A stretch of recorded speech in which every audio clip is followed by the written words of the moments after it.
السلام عليكم، ازيكم عاملين ايه؟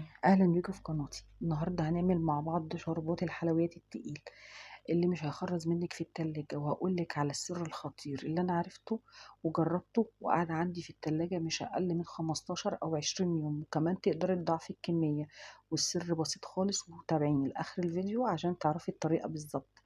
انا جبت عندي هنا كيلو من السكر الابيض، عشان اللون بتاعه يطلع حلو لازم يكون السكر بتاعه فاتح.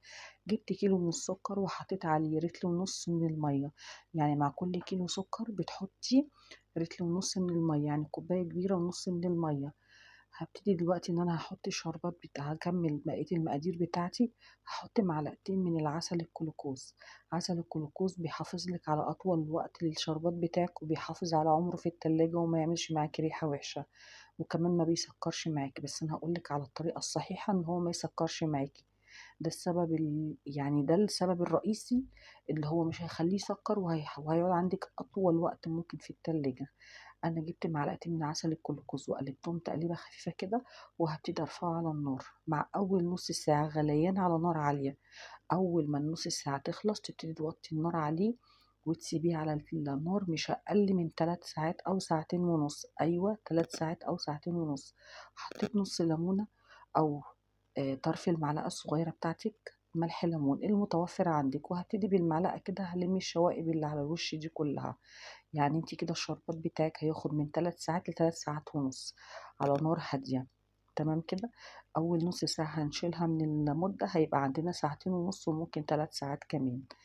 هبتدي أقول لكم دلوقتي على السر الجميل اللي بجد اداني نتيجة كويسة، ما خلاش الشربات يسكر معايا في التلاجة.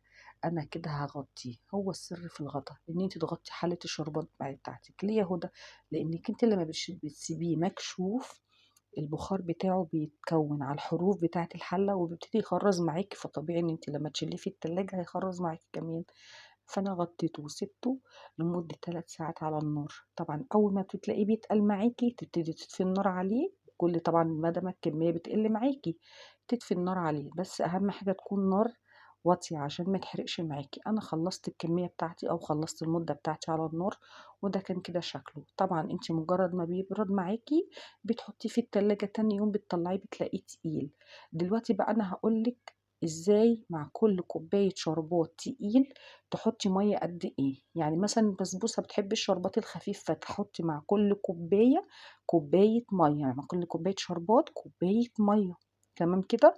وتحطيها على النار وتخليها تاخد اول غلوتين، وشكرا كده تقدري تستعملي الشربات بتاعك. طبعا في حلويات تانية بتحب الشربات التقيل. مع كل كوباية شربات تقيل نص كوباية مية. وده كان الفيديو بتاعي النهاردة، وشكرا ليكم والسلام عليكم.